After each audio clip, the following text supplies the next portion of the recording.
بسم اللہ ناظرین، تکبیر اسٹوڈیو سے میں آپ کا میزبان نافذ الدین مشتاق آپ کی خدمت میں حاضر ہوں، اور اسٹوڈیو میں ہمارے ساتھ موجود ہیں جناب محمد سعید، جن سے ہم کرکٹ پر بات کریں گے۔ ناظرین، ہفتہ بھر کی اہم ترین خبروں کو جب ہم جمع کر رہے تھے تو ہمارا خیال تھا کہ جب ہم آج کا پروگرام کریں گے تو ان خبروں پر بحث کریں گے، لیکن 4 سدہ کے واقعہ کے بعد ہم نے وہ ساری کی ساری خبریں جو ہیں وہ ایک سائڈ پر رکھتے ہوئے صرف 4 سدہ کے واقعہ کو جو ہے وہ یہاں پر اپنا موضوع بحث بنایا ہے، کیونکہ 16 دسمبر کو اے پی ایس پر ہونے والے حملے کے 1 سال بعد ہی اے پی ایس کا حملہ جہاں پر 150 سے زائد بچے اپنی ماؤں سے چھین لیے گئے اور ماؤں کی گود جو ہے وہ اجاڑ لی گئی۔ وہ بچے میرے ملک کا یقیناً مستقبل تھے، اور اس کے 1 ہی سال گزرنے کے بعد 4 سدہ یونیورسٹی پر ایک بار پھر بچوں کو، نوجوانوں کو جس بے دردی سے گولیوں کا نشانہ بنایا گیا، ہم آج اسی موضوع پر جو ہے وہ بات کریں گے کہ اسلام کے نام پر ہونے والی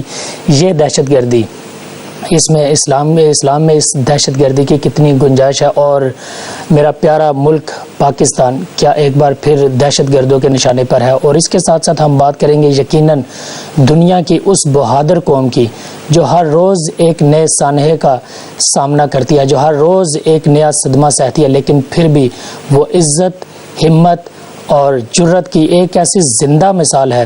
جی ہاں، یقیناً ہم بات کر رہے ہیں پاکستانی قوم کی۔ ہم پاکستانی قوم کے بارے میں بھی ہم بات کریں گے، اور ہم بات کریں گے کہ پاکستانی حکومت آخر کس قیمت پر وہ چاہتی ہے کہ وہ بھارت سے اپنے تعلقات کو اچھا کرے، اور اس کی کیا قیمت پاکستانی قوم کو چکانی پڑے گی۔ ناظرین، اور ان سب باتوں پر جب ہم بات کریں گے تو ہمارے ساتھ اسلام کے نام پر ہونے والی اس دہشت گردی کے معاملے پر جب ہم بات کریں گے تو ہمارے ساتھ ہوں گے عالم اسلام کے عظیم روحانی پیشوا صاحبزادہ پیر سلطان فیاض الحسن سروری قادری ہمارے ساتھ ہوں گے۔ ان کے مدلل انشاءاللہ تعالی گفتگو سنیں گے، اور تھوڑی ہی دیر میں وہ ہمارے ساتھ ہوں گے۔ لیکن اس سے پہلے جب ہم بات کر رہے ہیں تو ہمیں یہ جاننا پڑے گا کہ آرمی پبلک اسکول پر جب حملہ ہوا اور 150 سے زائد بچے جب اپنی جانیں گنوا بیٹھے تو اس میں ایک نیشنل ایکشن پلان ہم نے بنایا۔ پاکستانی حکومت نے بڑی ہی مشکل سے، بڑی ہی محنت کے ساتھ، یقیناً تمام آل پارٹی کانفرنس جب بلائی گئی تو اس میں ایک نیشنل ایکشن پلان جو ہے وہ ترتیب دیا گیا تھا۔ اس نیشنل ایکشن پلان کو کس پلان کے تحت اور کن مقاصد کے تحت پولیٹیسائز کر دیا گیا، سیاسی بنا دیا گیا، ہم اس پر بھی بات کریں گے، اور ان تمام حوالوں سے بات کرنے پر سیاسی جتنے بھی ہم بات کریں گے، ہمارے ساتھ پاکستان سے ممتاز تجزیہ نگار جناب مشتاق احمد بٹ ہمارے ساتھ موجود ہوں گے، ہم ان سے بھی بات کریں گے۔ ناظرین، باچاہن یونیورسٹی پر جب حملہ ہوا اور 21 سے زائد میرے مستقبل کے ڈاکٹر، انجینئر اور نوجوان جب شہید ہوئے تو ان شہداء میں شامل ایک ایسا نوجوان بھی تھا جو برطانیہ جیسے ملک کے روشن مستقبل کو چھوڑ کر اپنے ملک کی خدمت کرنے کے لیے گیا۔ ہم اس پر بھی بات کریں گے۔ اس وقت ہمارے ساتھ عالم اسلام کے عظیم روحانی پیشوا جناب صاحبزادہ پیر سلطان فیاض الحسن سروری قادری ہمارے ساتھ موجود ہے، جن کے علم و عرفان کے بہتے ہوئے سمندر سے ایک عالم جو ہے وہ بہراور ہے۔ ان کا بہت شکریہ کہ آپ نے اپنے بہت ہی زیادہ مصروف ٹائم میں سے ہمارے لیے وقت نکالا۔ پیر صاحب السلام علیکم۔ ہلو، میرا خیال ہے کہ کچھ ٹیکنیکل پرابلمز کی وجہ سے پیر صاحب تک ہماری آواز جو ہے وہ نہیں پہنچ رہی۔ پیر صاحب ہمارے ساتھ ہی ہوں گے انشاءاللہ تعالیٰ، ان سے بھی بات کریں گے۔ اور ہم بات کر رہے ہیں آرمی پبلک اسکول پر حملے کے بعد باچاہن یونیورسٹی کی۔ یقیناً سرحد سے پار آنے والے ISPR کی جو پریس ریلیز ہے جس کے مطابق کہا گیا ہے کہ اس حملے میں بارڈر پار سے آنے والے دہشت گرد، 4 دہشت گرد جو تھے وہ انہوں نے بارڈر پار اس کی تربیت حاصل کی، اور پھر یہ حملہ جو ہے وہ ہوا، اور مقامی سہولت کاروں کی وجہ سے یہ حملہ جو ہے وہ ممکن ہوا۔ اسلام کے نام پر اور جو خود کو مسلمان کہہ رہے ہیں انہوں نے یہ دہشت گردی کی۔ ہم دیکھنا چاہیں گے کہ اسلام میں اس جیسے واقعات کی جو ہے وہ کتنی گنجائش ہے۔ ہمارے ساتھ صاحبزادہ پیر سلطان فیاض الحسن سروری قادری جو ہیں وہ موجود ہیں۔ السلام علیکم سر۔ وعلیکم السلام ورحمۃ اللہ وبرکاتہ۔ پیر صاحب آپ کا بہت شکریہ، آپ بہت زیادہ مصروف ہیں اور پھر بھی آپ نے کمال شفقت کا مظاہرہ کیا اور ہمارے لیے وقت نکالا۔ پیر صاحب ہم بات کر رہے ہیں کہ اسلام کے نام پر، اسلام تو امن کا درس دیتا ہے، اور جب یہ کہا گیا کہ دین میں کوئی جبر نہیں، تو پھر بندوق کی نوک پر اسلام کا نفاذ کرنے والوں کے لیے کیا حکم ہے؟ نحمدہ ونصلی ونسلم علی رسولہ الکریم، اعوذ باللہ من الشیطان الرجیم، بسم اللہ الرحمن الرحیم، ان الدین عند اللہ الاسلام، صدق اللہ مولانا العظیم وصدق رسولہ النبی الکریم الامین۔ السلام علیکم ورحمۃ اللہ وبرکاتہ۔ بہت آپ کی محبت اور آپ کی یہ شفقت ہے کہ آپ نے ایک ایسے موضوع کو چھیڑا ہے جو اس وقت ہماری پوری امت کی دکھتی ہوئی رگ ہے، اور اس وقت دہشت گردی کے نام پر جو ایک بازار ظلم کا قائم کر دیا گیا پوری دنیا میں اور بالخصوص پاکستان میں، تو ایک عام آدمی یہ سمجھنے لگ جائے کہ شاید اس کا تعلق اسلام سے ہے۔ یاد رکھیں، اسلام پیس کے عنوان سے ہے، اور امن جو ہے وہ محبت کا علمبردار ہوتا ہے۔ ہمارے نبی پاک صلی اللہ علیہ وسلم کی ذات وہ ذات ہے جن کی تسکین سے روتے ہوئے ہنس پڑے، اس تبسم کی عادت سے بے لاکھوں سلام۔ ہمارے نبی پاک صلی اللہ علیہ وسلم کی بارگاہ میں تو لوگ روتے ہوئے آتے تھے تو کریم آقا صلی اللہ علیہ وسلم ان کو مسکراہٹیں دے کر بھیجتے تھے۔ تو ظاہر ہے یہ لوگ جنہوں نے آج سے 1400 سال پہلے کربلا کے کارزار میں اولاد رسول کو نہیں چھوڑا، خاندان رسول کو نہیں چھوڑا، تو وہ رجیم آج 1400 سال کے بعد اسکولوں میں، کالجوں میں، یونیورسٹیوں میں، اداروں میں بچوں کو، پروفیسرز کو، ٹیچرز کو شہید کر رہی ہے۔ تو اس کا اسلام سے تو کوئی تعلق نہیں ہے۔ اسلام دین امن ہے جس کی تشکیل خود اللہ نے فرمائی ہو، اور اللہ وہ ذات ہے جس نے اپنے پاک کلام قرآن مجید میں 114 صورتوں میں صرف ایک صورت توبہ ہے جہاں بسم اللہ الرحمن الرحیم کا عنوان نہیں دیا گیا، باقی ہر صورت کے پہلے بسم اللہ الرحمن الرحیم لا کر یہ پیغام دیا گیا ہے کہ اللہ وہ ہے جو رحمان ہے اور رحیم ہے۔ وہ اللہ کی ذات جس سے ہم اپنی بندگی کا اظہار کرتے ہیں، جب اس ذات نے بھی اپنے لیے سارے نام رحمت والے پسند کیے ہیں، تو ظاہر ہے یہ لوگ اسلام کے نام پر اسلام دشمنی کر رہے ہیں، اس کا اسلام سے کوئی تعلق نہیں ہے۔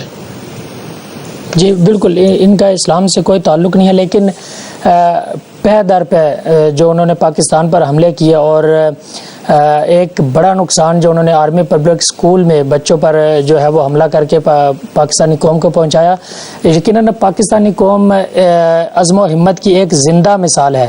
ایسی قوم کے لیے پیر صاحب آپ کا کوئی پیغام؟ جی ہاں، ہماری قوم نے یہ ثابت کیا ہے، ہماری افواج نے یہ ثابت کیا ہے، ہمارے نوجوانوں نے یہ ثابت کیا، اور اگر آپ وہ بیانات اور وہ پیغامات جو انشاءاتوں کے بعد پشاور اسکول میں یا چارسدہ یونیورسٹی میں واقعات ہوئے اور ان کے بعد جو پیرنٹس کے اور اسٹوڈنٹس کے اور اسٹاف کے جو ہیں اور ان کے بیانات ہیں، اگر آپ ان پر ایک گہری نظر دوڑائیں تو یہ بات بالکل صاف نظر آتی ہے کہ یہ قوم مرنے سے نہیں ڈرتی، یہ قوم جیدار ہے، یہ پشت پر وار کھانے والی نہیں ہے، یہ سینے پر زخم سہنے والی ہے، اور اس کا آغاز آپ جانتے ہیں میں امام مقام نے کر دیا تھا۔ یزیدی قوت کی نشاندہی 1400 سال پہلے رسول اللہ صلی اللہ علیہ وسلم نے فرما دی تھی کہ یہ قاتل ہیں، اس سے پہلے کہ یہ قتل کریں ان کو قتل کر دیا جائے، یعنی حکومت وقت، ادارے، عدالتیں یہ اہتمام کریں، جیسے کہ پاکستان میں آپ دیکھ رہے ہیں کہ دہشت گردوں کو پھانسیاں ہو رہی ہیں اور یہ اپنے انجام کو پہنچ رہے ہیں۔ تو ظاہر ہے بڑی جیدار قوم ہے پاکستانی، اور میں آپ کو اپنا مشاہدہ بتانا چاہتا ہوں، مشرق سے لے کر مغرب تک میں نے پوری دنیا کا ٹریول کیا اور کرتا ہوں۔ جتنا جذبہ میں نے پاکستانی قوم میں دیکھا ہے اس کی وجہ بھی ہے ہر ملک کا نام وہاں کے لوگوں کی جو کیفیات اس سے ہوتا ہے. پاکستان ایک واحد ملک ہے جو ایک نظریے کی بنیاد پر بنا ہے. بالکل. پیر صاحب آپ کی آواز ہم تک جو ہے وہ نہیں پہنچ رہی. یقیناً آپ فرما رہے ہیں کہ دین میں بندوق کی نوک پر جو ہے وہ دین کو نافذ کرنا یہ قابل مذمت ہے، اور اسلام کا، اور یہ لوگ جو دین کے نام پر جو ہے وہ دہشت گردی کر رہے ہیں، ان کا اسلام سے کوئی تعلق نہیں، اور نہ ہی یہ مسلمان کہلائے جانے کے حقدار ہیں. کوشش کریں گے کہ پیر صاحب ایک بار پھر ہمارے ساتھ ہو، اور ان سے جو آخری پیغام ہم لینا چاہیں گے وہ یہ ہوگا کہ حکومت پاکستان اور افواج پاکستان کو اس کے رد عمل میں کیا کرنا چاہیے. اور پھر ہم ان سے یہ بھی پوچھیں گے پیر صاحب سے کہ انڈیا سے جو تعلقات، جو بھارت سے تعلقات ہے، یقیناً اپنے پڑوسیوں سے اچھے تعلقات ہونے چاہیے، لیکن ان سے تعلقات حکومت جو ہے وہ کس قیمت پر جو ہے وہ رکھنا چاہتی ہے، کیونکہ پیر صاحب ماشاءاللہ دنیا بھر میں وہ ٹریول کر چکے ہیں، اور چاہے سیاسی حالات ہوں یا پھر دینی مذہبی کسی قسم کے، آپ کی بہت گہری نظر ہے ان تمام حالات پر. اظہر بھائی، کیا پیر صاحب ہمارے ساتھ دوبارہ موجود ہیں؟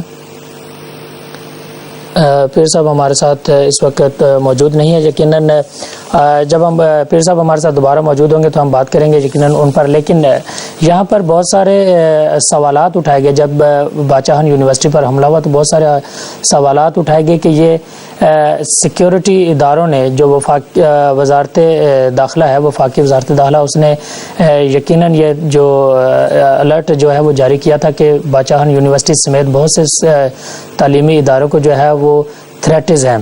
تو ان کے حوالے سے کیا اقدامات کیے گئے؟ لیکن بہت سے ٹی وی چینلز پر اور بہت سے لوگوں نے یہ سوال اٹھایا کہ یہ یقیناً مقامی حکومت جو ہے، صوبائی حکومت، اس کی یا پھر سیکیورٹی اداروں کی نااہلی ہے. لیکن ہم یہاں پر یہ اپنے حوالے سے یہ کہنا چاہتے ہیں کہ اس کو نہ تو ہم مقامی حکومت، جو صوبائی حکومت ہے، اس کی نااہلی کہتے ہیں، اور نہ ہی یہ نااہلی ہے سیکیورٹی اداروں کی، کیونکہ جو بندہ یہ ٹھان کر آیا ہوا ہے، جو خود کش حملہ آور ہے، اس کو روکنے کا کوئی جو ہے ابھی تک طریقہ جو ہے وہ ایجاد نہیں ہوا. وہ پری پلان ہے، وہ اگر مارنے کے لیے آیا ہے وہ تو کچھ نہ کچھ تو کرے گا. لیکن پاکستان کی سیکیورٹی فورسز نے، پاکستان کے جو افواج پاکستان ہے، اس نے بر وقت کارروائی کرتے ہوئے باچاہن یونیورسٹی میں جو ہونے والا نقصان تھا اس کو کافی حد تک جو ہے وہ قابو پہنچایا. ہم کوشش کریں گے کہ مشتاق احمد بٹ صاحب اگر ہمیں جوائن کریں اس دوران تو ہم ان سے بھی بات کریں گے کہ نیشنل ایکشن پلان جو 150 بچے اے پی ایس میں شہید ہوئے، اس کے بعد بننے والا نیشنل ایکشن پلان وہ سیاست کی نظر کیوں ہوا، یا پھر جب وہ نیشنل ایکشن پلان کے تحت وہ پھندے جب سیاستدانوں کے گردنوں کے گرد تنگ ہونے لگے تو انہوں نے اس کو پولیٹیسائز کرنے کا جو ہے وہ فیصلہ کیا. ہم اس پر بھی بات کریں گے. اس سے پہلے ہم بات کریں گے مشتاق بٹ صاحب میرا حال ہمارے ساتھ لائن پر موجود ہیں، ان سے بات کرتے ہیں. ہلو، السلام علیکم بٹ صاحب، آپ کو ہماری آواز آ رہی ہے؟ جی وعلیکم السلام. بٹ صاحب بہت شکریہ آپ ہمارے ساتھ. ہم بات کر رہے ہیں بٹ صاحب اے پی ایس کے بعد باچاہن یونیورسٹی پر ہونے والے حملے اور اس کے نتیجے میں پاکستان کی جو خارجہ پالیسی ہے اس کا کتنا عمل دخل ہوگا، کیونکہ ہم جس سے یہ پوچھنا چاہتے ہیں کہ انڈیا سے تعلقات، یقیناً ہمارے پرائم منسٹر صاحب انڈیا سے اچھے تعلقات کے خواہاں ہیں، لیکن ان تعلقات کی قیمت کیا ہوگی اور اس کی قیمت پاکستانی قوم کو کیا چکانی پڑے گی؟ جی بٹ صاحب. آپ صاحب بہت شکریہ. آپ صاحب پاکستان ایک پرامن ملک ہے اور ہمیشہ اس چیز کا خواہاں رہا ہے کہ اپنے ہمسایہ ملک سے اچھے تعلقات استوار کرے، رکھے. مگر افسوس کہ جب بھی ہم نے مذاکرات کے لیے، دوستی کے لیے ہاتھ بڑھایا تو انڈیا نے اس کا جواب ہمیں لاشوں کی صورت میں دیا. حقیقت تو یہ ہے کہ آرمی پبلک سکول میں جو دشمن نے قیامت برپا کی تھی 1 سال پہلے، میرے وطن کے نوجوانوں، نونہالوں، شہینوں کو جس بے رحمی، بے دردی سے شہید کیا گیا، وہ پل پل پوری قوم کو آج بھی یاد ہے، اور پورا ملک 1 سال گزرنے کے باوجود آج بھی سوگ میں ڈوبا ہوا ہے۔ اور جب بھی کسی قوم کو، کسی خاندان کو، کسی گھر کو تکلیف دینی ہو تو اس کے بچوں کو قتل کر دیا جاتا ہے، اس قوم کے نونہالوں کو قتل کر دیا جاتا ہے، انہیں شہید کر دیا جاتا ہے۔ تو چند دن پہلے انڈیا کے وزیر دفاع نے جو میڈیا پر لائیو پروگرام میں کہا تھا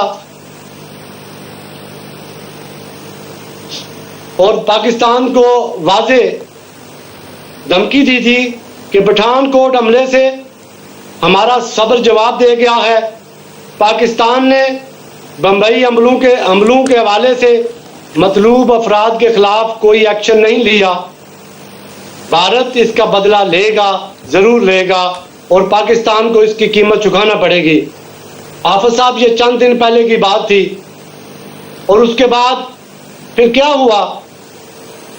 کیا وہ 1 سال پہلے جو آرمی پبلک اسکول میں وہ خون کی ہولی کھیلی گئی، ایک مرتبہ اس پاکستان کی ان ماؤں کو جو اپنے بچوں کو صبح اسکول بھیجتے ہوئے ان کی پیشانیوں کو چومتی ہیں، ان کے ہاتھوں کو چوم کے اسکول بھیجتی ہیں کہ پتہ نہیں یہ واپس آئیں گے یا نہیں آئیں گے، اور وہ انڈیا کے وزیر دفاع نے جو کہا تھا وہ سچ ثابت ہوا، اور پاچا خان یونیورسٹی پر ایک دفعہ پھر خون کی ہولی کھیل دی گئی۔ اور یقیناً ہمیں بہت تکلیف ہوئی۔ انڈیا کے وزیر دفاع نے کہا تھا کہ ہم ایسی جوابی کارروائی کریں گے کہ پاکستان کو بہت تکلیف ہوگی۔ حافظ صاحب، ہمیں بہت تکلیف ہوئی تھی 1 سال پہلے، اور آج بھی ہمیں تکلیف ہوئی ہے، ہم مانتے ہیں، اور آج بھی پاکستان کی مائیں خون کے آنسو رو رہی ہیں، اور پورا ملک سوگ میں ڈوبا ہوا ہے۔ اور ہم تجارت کی بات کریں، ٹریڈ کی بات کریں، مذاکرات کی بات کریں، کس طرح کریں، کس منہ سے کریں؟ اور ہمیں جب ٹریڈ کے لیے ہم مذاکرات کرتے ہیں ہمیں لاشوں کے تحفے ملتے ہیں، جب ہم امن کی بحالی کے لیے بات کرتے ہیں تو ہمیں لاشوں کے تحفے ملتے ہیں۔ حافظ صاحب، یہ مذاق نہیں ہے، یہ مذاکرات ہو سکتے ہیں، مذاکرات نہیں ہو سکتے۔ انڈین گورنمنٹ اور انڈین ایجنسیوں نے ہمیشہ ہم پر وار کیا ہے، اور ہمیشہ اس پاکستانی قوم کو تکلیف در تکلیف دی ہے۔ بالکل، آپ نے کہا کہ وہ وزیر دفاع کی واضح دھمکی کے بعد، جی بالکل بھٹ صاحب، وہ بھارتی وزیر دفاع کی واضح دھمکی کے بعد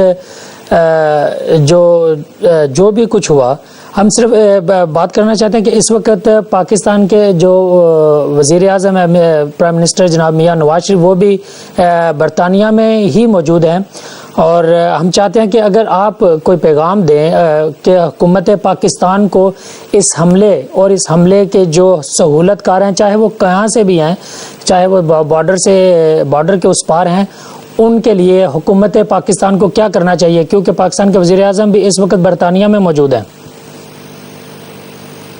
حافظ صاحب، میں عمرے پہ تھا گزشتہ دنوں، تو جو ادھر وہ 45-47 لوگوں کو پھانسی دی گئی تھی، انہوں نے کوئی قتل نہیں کیے تھے، انہوں نے کوئی بم بلاسٹ نہیں کیا تھا، کوئی بارود نہیں پھینکا تھا، بلکہ وہ ایک اسٹیٹ کے خلاف اعلان کر رہے تھے، وہاں کے نظام کے خلاف ایک اعلان جہاد کر رہے تھے، اور انہیں پھانسی دے دی گئی۔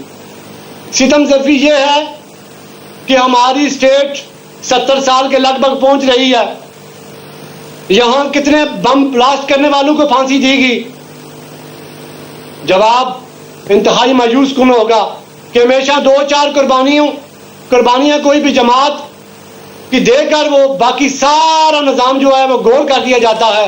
اگر میں سمجھتا ہوں کہ جتنے بھی ان کے سہولت کار ہیں، مددگار ہیں، اور جتنے بھی ان کو معاشی سپورٹ کرتے ہیں، حافظ صاحب، ان سب کو الٹا لٹکا دیا جائے۔ اس قوم کے نونہالوں سے عزیز ہمیں کوئی چیز نہیں ہے، اس قوم کی معاشیت سے ہمیں عزیز کوئی چیز نہیں ہے، اس ملک کے وقار کے علاوہ ہمیں کوئی چیز عزیز نہیں ہے. کیا ہم اپنی ماؤں کو کب تک انہیں روتا دیکھتے رہیں گے؟ کب تک باپوں کو لاشیں اٹھاتے دیکھتے رہیں گے؟ آبا صاحب جی ہمارے برداشت سے باہر ہو چکا ہے کہ اب ہمیں وہ سب اقدامات کرنا ہوں گے. اور اس بالکل ہمیں وہ سارے اقدامات جو ہیں وہ کرنا پڑیں گے یقیناً. لیکن ہم بات کرنا چاہتے ہیں کہ نیشنل ایکشن پلان اے پی ایس حملے کے بعد آل پارٹیز کانفرنس کے تھرو جو نیشنل ایکشن پلان بنایا گیا تھا اور اس میں یہ طے کیا گیا تھا کہ چاہے وہ دہشت گرد ہوں یا پھر دہشت گردوں کے سہولت کار، ان سب کو جو ہے وہ کیفر کردار تک جو ہے وہ پہنچایا جائے گا. لیکن بعض لوگوں نے نیشنل ایکشن پلان ہو یا پھر سہولت کاروں کے خلاف لیا جانے والا ایکشن ہو، اس سب کو جو ہے وہ پولیٹیسائز کر دیا. مشتاق بھٹ صاحب کا ہم سے رابطہ شاید منقطع ہو گیا، رابطہ نہیں ہے، ٹھیک ہے.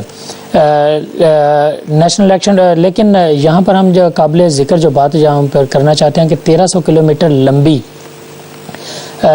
جو سرحد ہے پاکستان اور افغانستان کی، یہ بھی اس کو بھی کے پی کے وزیر اعلیٰ نے جو ہے وہ سیکیورٹی رسک قرار دیتے ہوئے کہا ہے کہ ہم کوشش کریں گے کہ اس بارڈر لائن کو جو ہے وہ زیادہ سے زیادہ بہتر جو ہے وہ انداز میں جو ہے وہ چلایا جا سکے اور اس کا سیکیورٹی کا بہتر جو ہے وہ کیا جا سکے.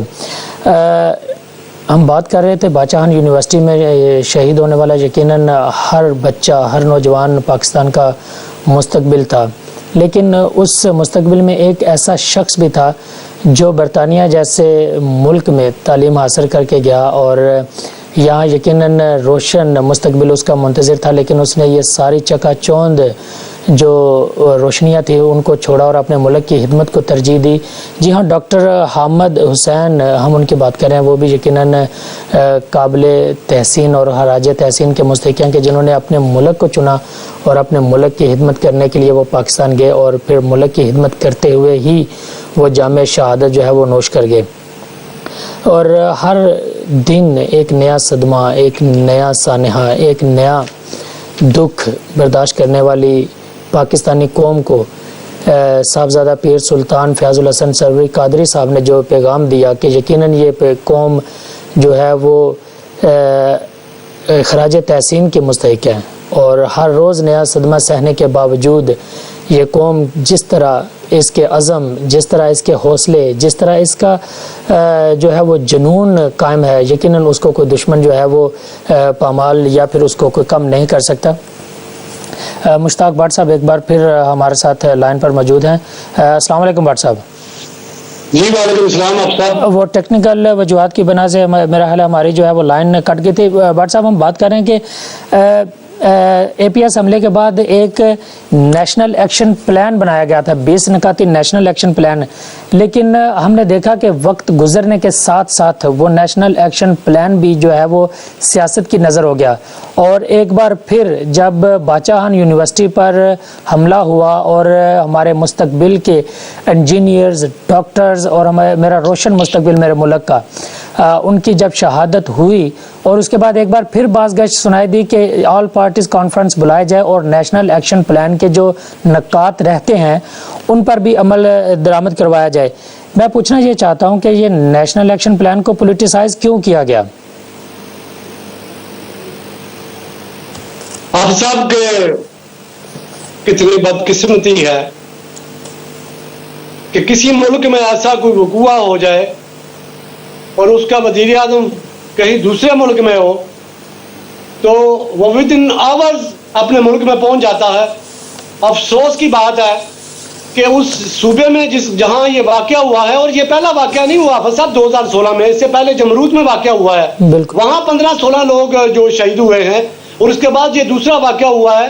اور آپ انڈیا کی طرف اگر دیکھیں وہاں کے میڈیا کی طرف تو وہ لتاڑ رکھے ہیں ہمیں پاکستان کو، پاکستان کی ایجنسیوں کو، ٹھیک ہے. اور ہمارا میڈیا دیکھ لیں وہ بھی سویا ہوا ہے. ہمارے وزیر اعظم صاحب جو ہے وہ اس وقت ماشاءاللہ شاید ادھر انگلینڈ میں موجود ہے، اور وزیر اعلیٰ صاحب بھی ادھر موجود ہے. اور کچھ سیریس نہیں ہے نا، کچھ سیریس ہو تو وہ آل پارٹی کانفرنس بلائے. اور جس وزیر اعظم کا بزنس انڈیا میں چلتا ہو وہ کیا سیریس ہوگا، وہ کیا سیریس ایکشن لے گا؟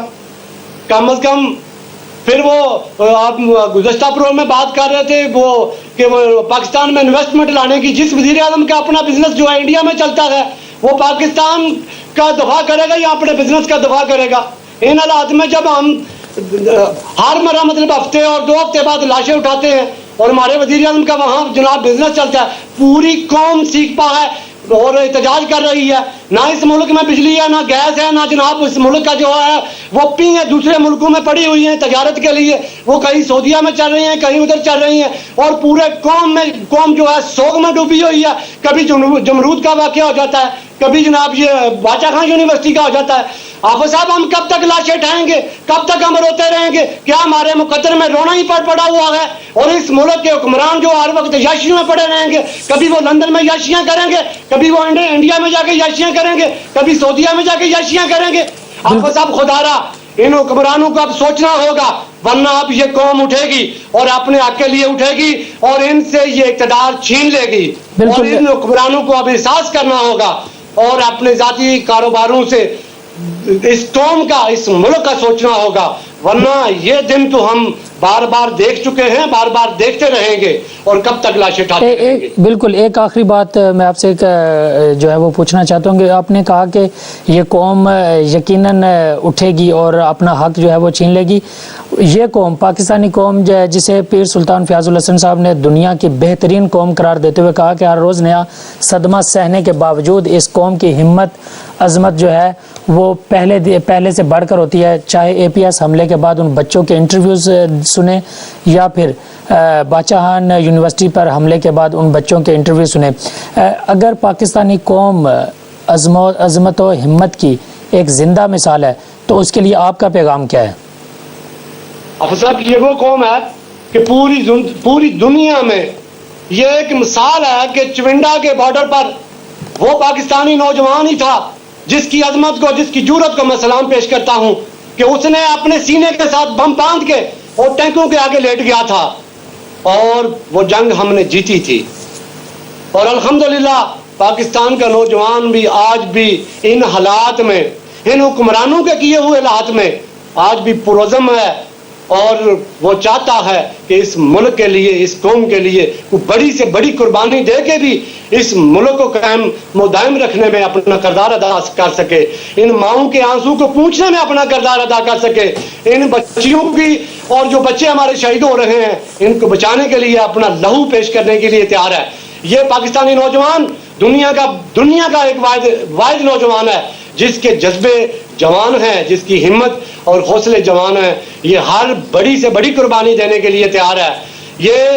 یہ مر کر، یہ شہید ہو کر اصل زندگی پاتا ہے اور یہ ہر قربانی دینے کے لیے افضل صاحب تیار ہے۔ انڈیا نہ بھولے کہ وہ وقت، وہ شاید اگر وہ ملا تو پاکستانی قوم کا ہر بچہ کٹ مرنے کے لیے تیار ہے اور اپنی دھرتی کے لیے، اپنے ملک کے لیے، اپنی قوم کے لیے بڑی سے بڑی قربانی دینے کے لیے تیار ہے۔ بالکل ملک اور قوم کے لیے بڑی سے بڑی قربانی دینے کے لیے پاکستانی قوم کا ہر نوجوان تیار ہے۔ بہت شکریہ بٹ صاحب، آپ ہمارے ساتھ تھے، آپ کا بہت بہت شکریہ، آپ نے جو ہے وہ ہمیں وقت دیا۔ ہماری کوشش تھی کہ صاحبزادہ پیر سلطان فیاض الحسن سروری قادری صاحب سے مزید گفتگو کرتے، لیکن میرا خیال ہے کہ ٹیکنیکل وجوہات کی بنا پر وہ ہمارے ساتھ مزید جو ہے وہ نہیں رہ سکتے۔ ناظرین، تقریباً ہم جو بات کرنا چاہتے ہیں وہ مشتاق بٹ صاحب اور صاحبزادہ فیاض الحسن صاحب نے بڑے ہی مدلل طریقے سے ہے وہ جو بیان کی ہے کہ چاہے دہشت گرد جو اسلام کے نام پر دہشت گردی کر رہے ہیں یہ کسی صورت بھی قابل قبول نہیں ہے، کیونکہ اسلام امن کا درس دیتا ہے اور امن کے درس میں بندوق کی کوئی جو ہے وہ گنجائش نہیں ہے۔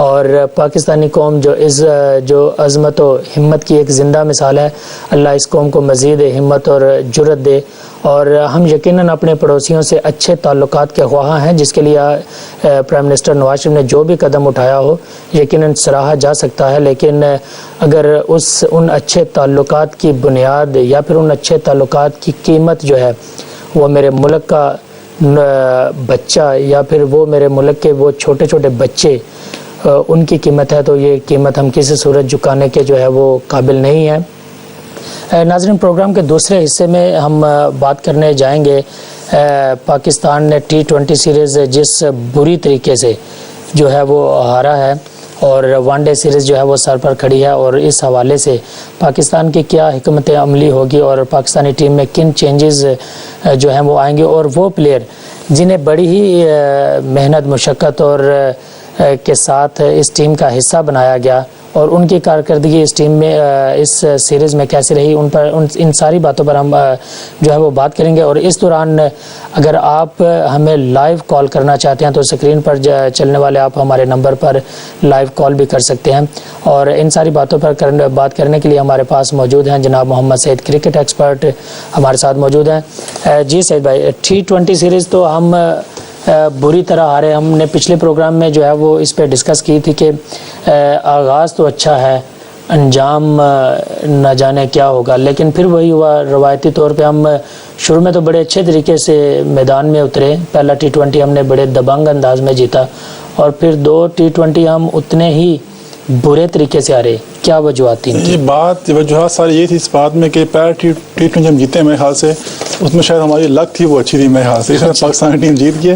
باقی کارکردگی یہی ہے کہ افریدی نے تھوڑا اچھا ادھر بیٹ کر لیا ایک اوورز میں، اور بالنگ تھوڑی اچھی کر لی ایک اوور میں میچ جیت کے، ورنہ ادروائز تو یہی تھا کہ لگ ہی جاتا کہ پاکستان وہی میچ ہارے گا، اس میں یہ تھا کہ پاکستان کی لک چل گئی اس میچ میں۔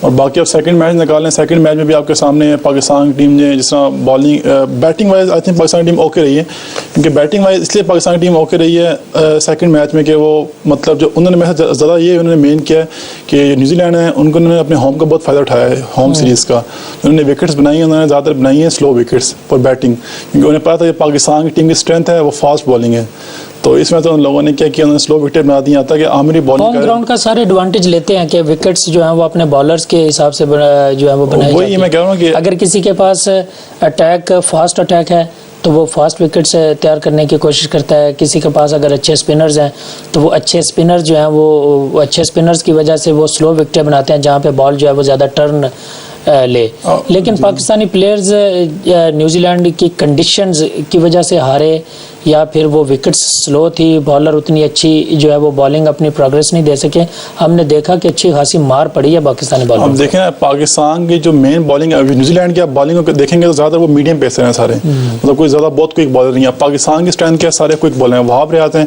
وہ بھی اراؤنڈ 88 مائل 89 مائل اس طرح کرتے ہیں، عامر نے عامر بھی لاسٹ میں بالنگ کر رہے تھے، وہ بھی اراؤنڈ 80 to 88 مائل 88 مطلب اراؤنڈ 90 مائلز، کافی تیز بالنگ ہوتی ہے، ایز اے فاسٹ بالر میں گنے جاتے ہیں چیزوں میں، مطلب پاکستان کا جو مین تھا وہ زیادہ فاسٹ بالر تھے ہمارے، وہاب ریاض اور جو ہمارے عامر وہی ہمارے اس ٹائم دیکھا جاتا تھا کی بالر تھے ہمارے، تو انہوں نے کیا کیا، عمر گل نے بھی جو پہلے 2 میچ کھیلے تک ان کو بھی تھوڑی سی مار پڑی ہے اس میں، مگر عمر گل نے بھی 2 میچوں جو بالنگ کرا رہے تھے جس اسپیڈ سے وہ کرا رہے تھے وہ بھی اراؤنڈ 87-88 مائل کرا رہے تھے، مطلب وہ ریدم میں لگ رہے تھے، مگر انہوں نے وکٹ ایسی بنائی ہے کہ پاکستان کی جو بالنگ ہے اس کو انہوں نے مطلب بالکل بھی سپورٹنگ وکٹیں جو تھی پاکستانی بالرز کے لیے بالکل نہیں ملی۔ میرا خیال ہے ہمارے ساتھ کوئی کالر ہے۔ ہلو جی السلام علیکم۔ وعلیکم السلام، کون صاحب کہاں سے؟ میں سویڈن سے بول رہا ہوں، میرا نام عبد القیوم ہے، اور میں آپ کی باتیں سن رہا تھا جو پہلے آپ نے باتیں کی اور جو ابھی کرکٹ کے بارے میں بات ہو رہی ہے، آپ کو آواز آ رہی ہے میری؟ جی عبد القیوم صاحب آپ کی آواز آ رہی ہے۔